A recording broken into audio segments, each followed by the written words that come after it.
Comme tous les 17 août, notre pays, le Gabon,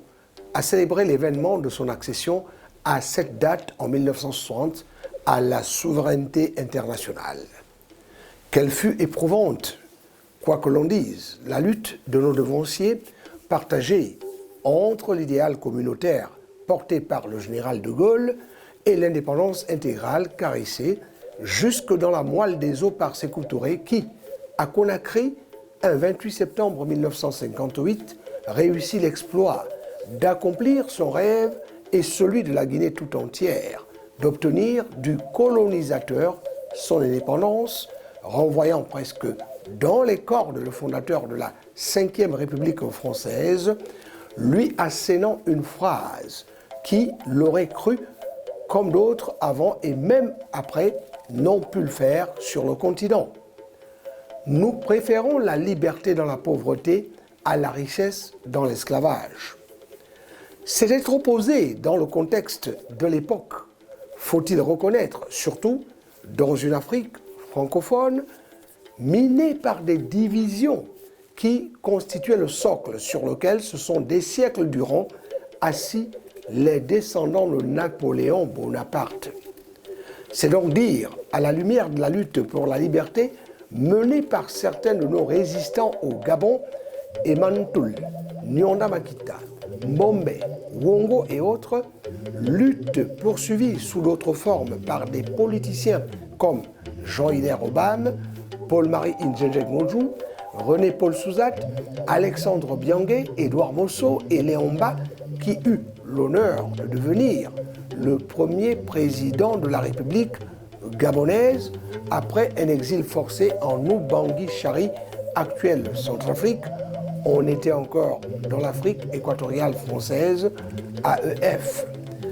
C'est donc dire que ce que d'aucuns présentent comme un don, un octroi, n'a rien de tout cela dans le fond si l'on tient simplement compte de la réalité historique qui avait vu la France, que l'on croyait invincible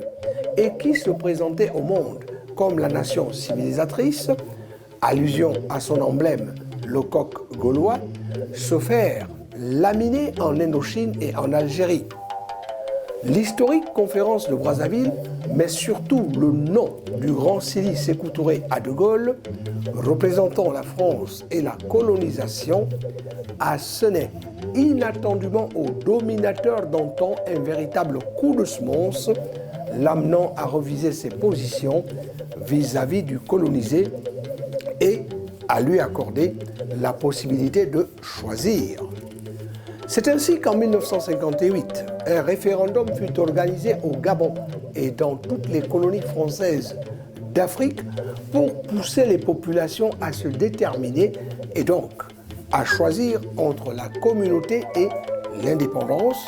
L'histoire nous apprend qu'à côté de ceux qui affirmaient sèchement dans notre pays qu'ils optaient pour l'indépendance intégrale, il y en avait qui penchaient pour l'idéal communautaire, arguant que le Gabon, naissant, ils avaient quelque part raison, ne disposaient pas encore de côtes assez solides pour s'administrer et s'autosuffire. Accéder à l'indépendance pour le Gabon n'a donc pas été une sinécure, loin s'en faut. C'est pourquoi l'événement nous exige un devoir de mémoire envers ceux-là qui méritent d'être désignés